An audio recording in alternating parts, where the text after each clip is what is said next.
journal. Bénédicte Kanda.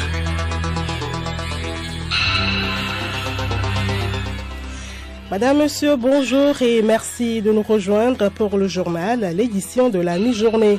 Voici tout d'abord le sommaire. Célébration ce 4 janvier de la Journée mondiale du braille, une occasion qui met en lumière les difficultés auxquelles font face les non-voyants et appelle pour leur accès aux mêmes opportunités de lecture et d'apprentissage. Sensibilisation des usagers de la route à la prudence et à l'observation des règles de conduite depuis une semaine dans les grands carrefours de Lomé. L'objectif est de réduire sensiblement les accidents de circulation. Louise Mushikiwabo, l'ancienne ministre rwandaise des Affaires étrangères, a pris fonction à la tête de la francophonie hier. L'un des principaux défis auxquels la nouvelle secrétaire générale sera confrontée, c'est de demeurer fidèle à la tradition de l'OIF en dénonçant haut et fort les atteintes aux droits humains à l'intérieur de l'espace francophone. Pédophilie dans l'Église catholique, le pape François écrit aux évêques américains actuellement réunis à Chicago pour les encourager à être plus efficaces dans la lutte contre ce fléau. Sport à football à dossier transfert, le joueur togolais Kevin Denke aura maintenant du temps du jeu. Il vient d'être prêté à Béziers en Ligue 2 française. Et puis vous suivrez l'information insolite vers la fin du journal.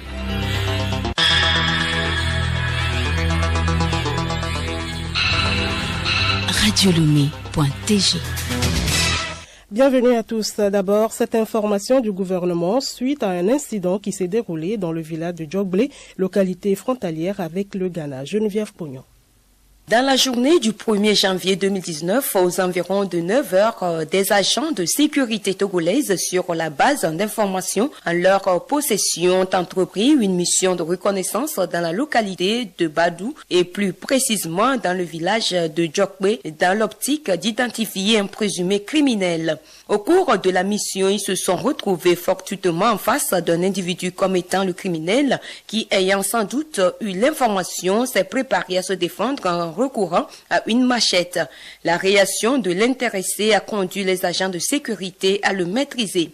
Suite à son arrestation, son épouse a alerté les habitants du village, notamment les jeunes qui se sont organisés pour s'en prendre et lyncher les agents de sécurité.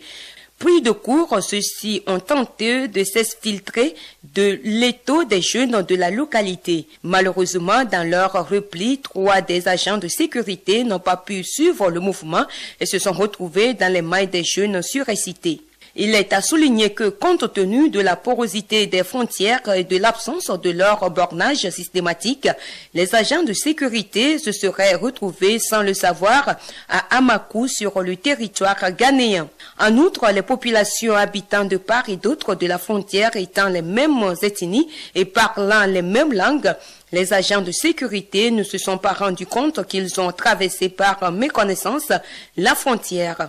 Le gouvernement togolais tient à exprimer ses regrets au gouvernement du Ghana pour cet incident. Il voudrait également le rassurer que toutes les dispositions seront prises afin que ce genre d'incident ne se répète plus. Il demeure convaincu que cette situation malencontreuse n'aura pas d'impact sur les excellences relations d'amitié, de fraternité, de bon voisinage qui ont toujours existé entre les deux pays et leur peuple. Geneviève Pognon, la communauté internationale célèbre aujourd'hui, 4 janvier, la journée mondiale du braille. Cette journée est l'occasion de souligner le handicap dont souffrent les non-voyants et les malvoyants, mais aussi de rappeler l'existence du braille, un alphabet tactile. Amara Moussa. L'année 2018 a été l'une des années les plus passionnantes pour le braille depuis son invention par Louis Braille il y a près de 200 ans. L'Union mondiale des aveugles et le Conseil international pour l'éducation des personnes ayant une déficience visuelle ont récemment lancé un logiciel Easy Converter Express. Il s'agit d'un logiciel qui nécessite très peu ou pas du tout de formation et va permettre aux enseignants et aux personnes travaillant avec les enfants et les adultes aveugles de produire des tests en braille à partir des fichiers numériques. En cette nouvelle journée mondiale du braille, ce 4 janvier, l'Union mondiale des aveugles appelle à donner au braille un nouveau souffle de vie maintenant que bon nombre de difficultés techniques et financières qui l'ont rendu cher et difficile à obtenir ont été surmontées. La journée mondiale du braille est l'occasion de sensibiliser concernant les difficultés que rencontrent les aveugles et l'importance de continuer à produire des œuvres en braille de façon à donner aux aveugles l'accès aux mêmes opportunités de lecture et d'apprentissage que les personnes voyantes.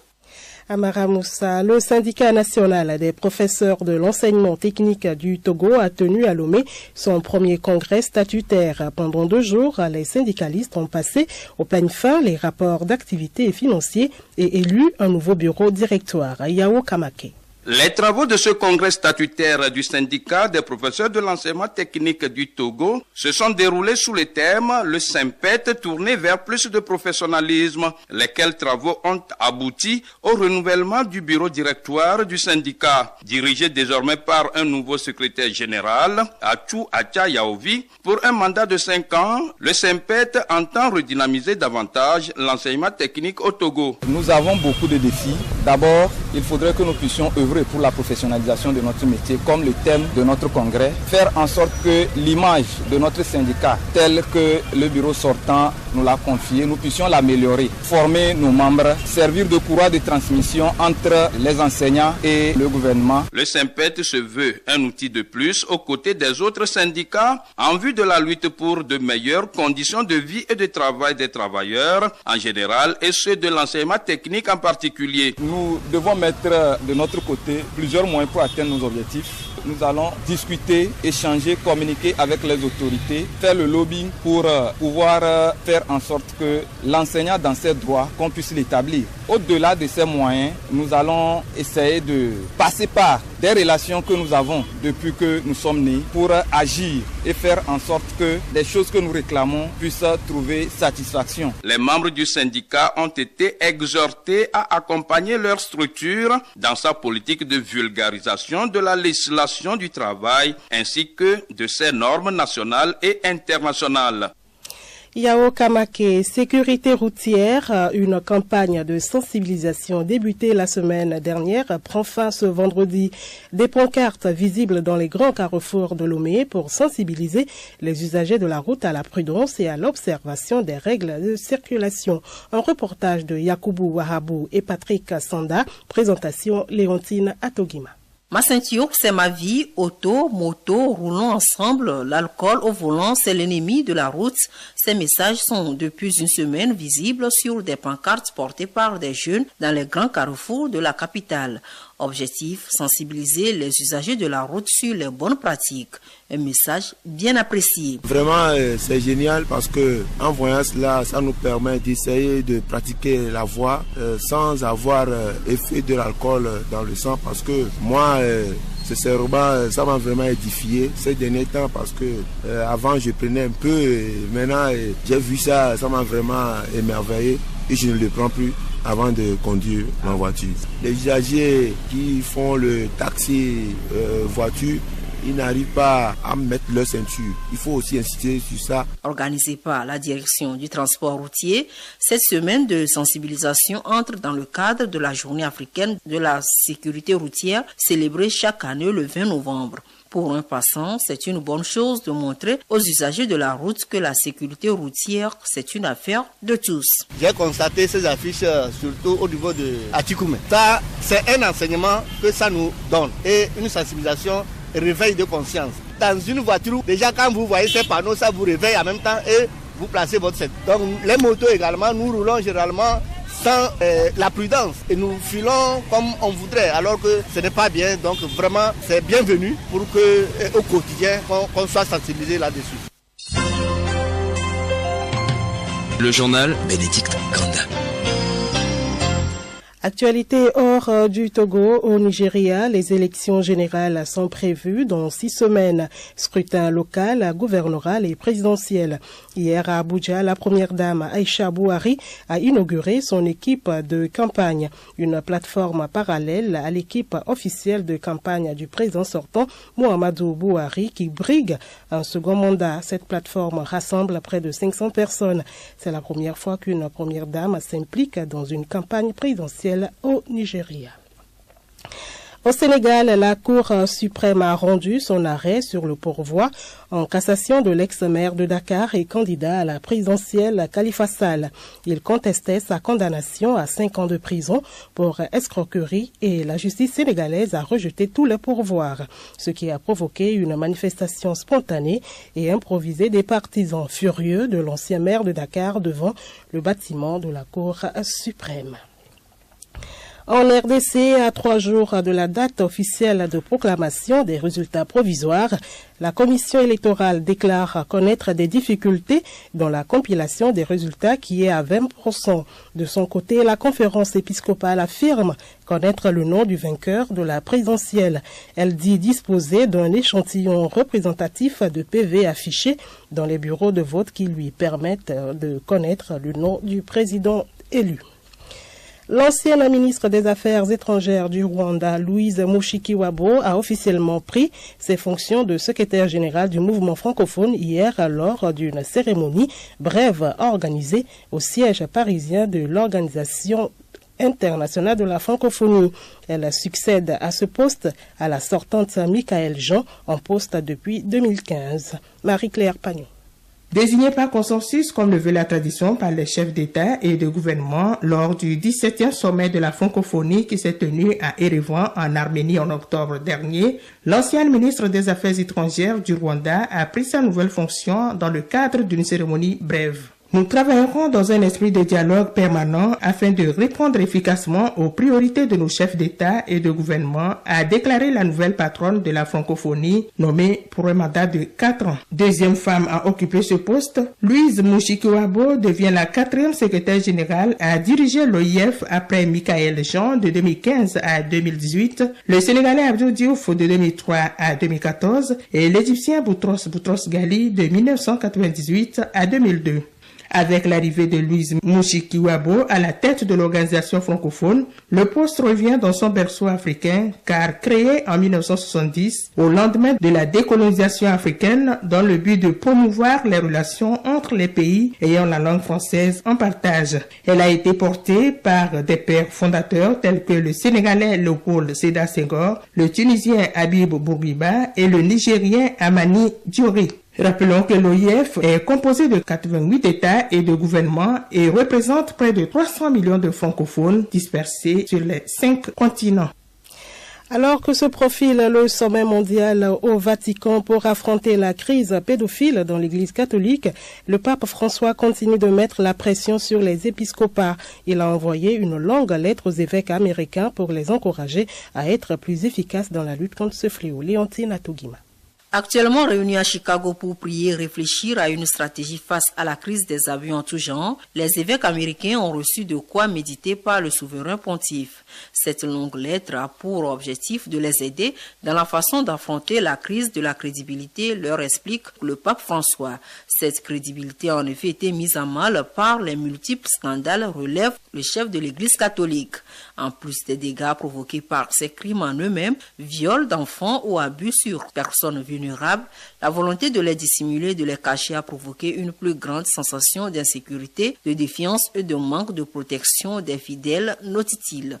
Le pape invite ainsi les prélats à être plus efficaces en rompant notamment avec une logique administrative qui a vu dans le passé la création de nombreuses commissions souvent peu efficaces. Disons-le clairement, écrit-il, beaucoup de ces choses sont nécessaires mais insuffisantes. Le pape François demande ainsi à construire un projet commun large, humble, sûr, sobre et transparent, sans pour autant y donner de recettes miracles, hormis cette exhortation à l'unité de l'épiscopat américain, un préalable pour tout travail réellement efficace. Écoutez Radio Lomé sur le web, sur le www.radiolomé.tg. La grande soirée des meilleurs tubes de l'année 2018 sur une même scène des Heroes 228, le concert des jeunes à Madaromé et la dédicace du livre « Dieu est assez grand pour se défendre seul ». Voilà entre autres événements qui meublent l'agenda culturel de cette semaine. Geneviève Pognon. Effectivement, Dieu est assez grand pour se défendre tout seul. C'est l'intitulé du livre de l'écrivain togolais révérend Père Léonard Amosou Katekpele. L'ouvrage sera présenté au public ce samedi 5 janvier à la salle Orchidée à Agora Senghor à partir de 9h30. Autre sujet de cette page culturelle dans le cadre de la promotion des activités socio-éducatives et en vue d'offrir des moments de loisirs et de détente aux jeunes. En cette fin d'année 2018, le ministère du Développement à la base de l'artisanat, de la jeunesse et de l'emploi des jeunes organise des concerts gratuits à l'endroit des jeunes. Le concert de Lomé se tient ce samedi 5 janvier à la Maison des Jeunes à Amadaromé. J'ai une grande chance de la voir. Ce soir, je vais lui demander d'être ma fiancée. Elle est la seule qui Et puis Gold Communication organise encore cette année des Heroes 228, une soirée qui réunit les meilleurs tubes de l'année 2018 sur une même scène au Palais des Congrès de Lomé ce samedi 5 janvier à partir de 16h. Entre autres artistes qui seront sur scène.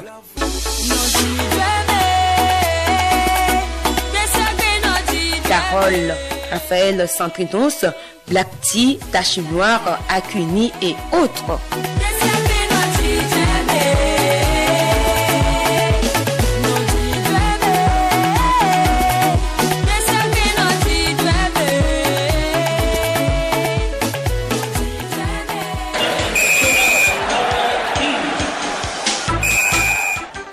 À présent, football, à dossier transfert, le joueur togolais Kevin Denke aura maintenant du temps du jeu. Il vient d'être prêté à Béziers en Ligue 2 française. Henri Ochocho. C'est désormais officiel, le jeune international togolais Denke Kevin a été prêté par son club Nîmes Olympique à l'Avenir Sportif Béziers Football Club de Ligue 2 jusqu'en fin de saison. Arrivé à Nîmes Club de première division française en 2014, l'attaquant togolais de 18 ans a signé à la mi-décembre son premier contrat professionnel qui court jusqu'en juin 2021. Considéré comme un grand espoir des Crocos, le jeune international togolais qui compte 2 sélections avec les Éperviers du Togo est déjà buteur à 8 reprises avec la réserve du Nîmes Olympique en National 2 sera un précieux renfort dans le domaine offensif de Béziers Football Club. L'attaquant togolais retrouvera à Béziers un autre international togolais, Simon Bouignon. Sur le plan national, on joue ce dimanche les demi-finales du tournoi des académies Made in Togo au stade de la JCA à Agouin. À 13h30, Planète Foot va se mesurer à Adebayo AC. Et à 15h30, face à face, Feyenoord, Liberty Sport d'Agbodrafo. La grande finale est prévue pour le 12 janvier prochain à partir de 15h30. En Europe, fin hier jeudi de la 21e journée de la Premier League en Angleterre. Dans le match choc de cette journée, c'est Manchester City qui vient d'infliger la première défaite de la saison au leader Liverpool battu 2-1. Autre score de cette 21e journée, Bournemouth 3, Watford 3. 4e victoire de rang de Manchester United après l'ère Mourinho face à Newcastle 2-0.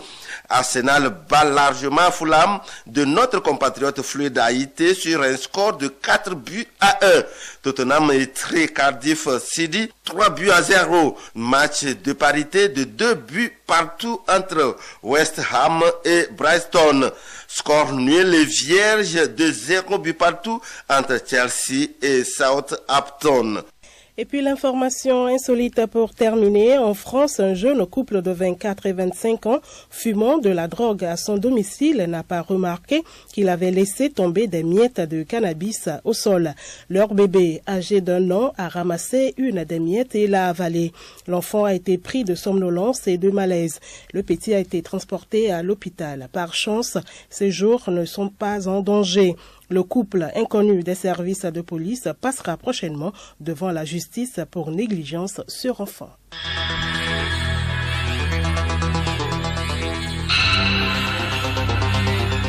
Voilà, ainsi s'achève ce journal. Merci de votre aimable attention. Excellent après-midi en notre compagnie. Au revoir.